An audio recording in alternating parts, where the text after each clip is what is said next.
আচ্ছা, এই 2024 যে গণ অভ্যুত্থানটা হয়েছে বুঝছেন, ওইখানে তো বেসিক্যালি পোলাপান গণ অভ্যুত্থানের জন্য আন্দোলন করে নাই, পোলাপান আন্দোলন করতেছিল কোঠা আন্দোলনের কারণে। ঠিক আছে, কোঠার জন্য নাম ছিল রাস্তায়। আস্তে আস্তে দিন যাইতে যাইতে ওটা গণ অভ্যুত্থান হয়ে গেছে, তো পোলাপানের বেসিক্যালি কোনো প্রিপারেশন ছিল না।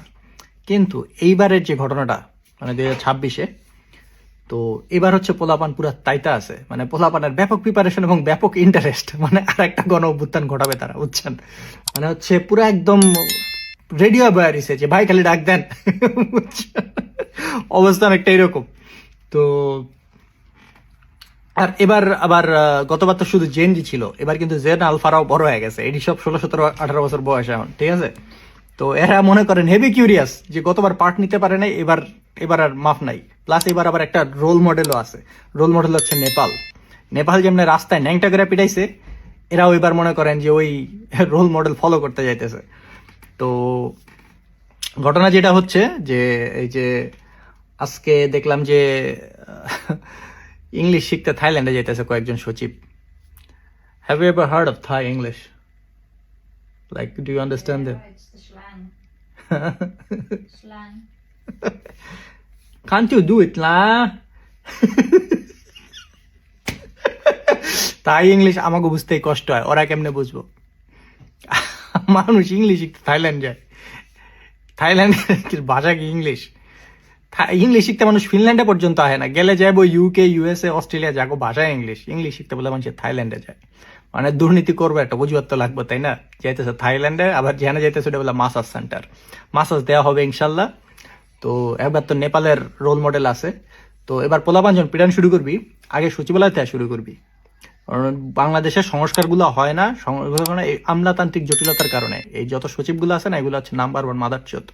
ওই সাইডের থেকে আগে শুরু করবি, সচিবালয় থেকে। ঠিক আছে, তো যেগুলা যাইতেছে ওগুলার নাম টুইকা রাখ, যে কোন কোনগুলা যাইতেছে থাইল্যান্ডে, ওগুলা মাসাজ দিয়ে আসে না, মাসাজ থেকে এসে ব্যাক করার পর ডইলা দিস ওগুলারে। ঠিক আছে, তো এই হচ্ছে কাহিনী। আর আরেক জায়গায় শুনলাম, কোন এক জায়গায় আর কি প্রথমে ফাইজলামি করতেছিল মিম, কিন্তু আবার সিরিয়াস হইতে পারে, যে আমতারেকের বিচি নাকি নিলামে উঠাবে। তো নিলামে উঠালে যেই পান ভাই সংরক্ষণ করে রাখেন, অনেক ভালো দাম পাওয়া যাবে আই গেস। ওর আমের ব্যবসা ভালো না গেলেও বিচির ব্যবসা ভালো যাওয়ার কথা বুঝছেন, পোলাপান তাইতা আছে আর কি। তো আজকে যেটা হয়েছে, এই যে ওয়াকআউটটা করছে, একটা জিনিস বিএনপি ভুলে যেতেছে যে 80% তরুণ ভোট পাইছে হচ্ছে জামাত এনসিপি। ঠিক আছে, এবং ইলেকশন ইঞ্জিনিয়ারিং এর যে ব্যাপারটা হয়েছে, এত বছর পর জনগণ ভোট দিছে, কিন্তু তাদের ভোটটা মনে করেন তাদের সাথে একটা ফাইজলামি করা হয়েছে। ভোটটা দিছে কই মানুষ, আর যে অ্যাকাউন্ট হয়েছে কই, মানে রসিকতা করা হয়েছে টোটাল। ওই তো ভোটের রসিকতা গেল, তাও তো মাইনা লইছিল।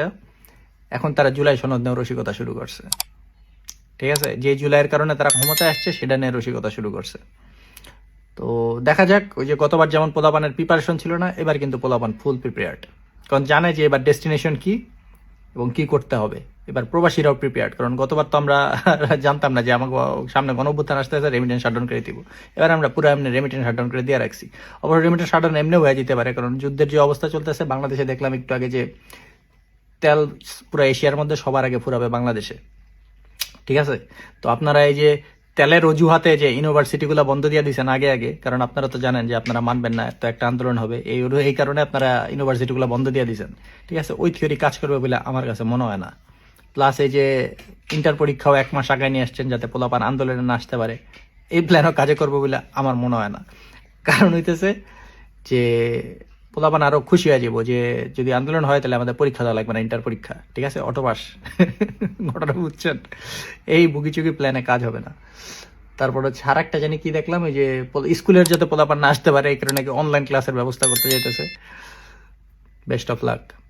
এই সমস্ত বুগিচুগি প্ল্যানে কতটুকু কাজ হবে, মানে আন্দোলন আপনারা ঠেকাইতে পারবেন কিনা, এটা নিয়ে আমার সম্ভাবনা আছে, মানে সন্দেহ আছে।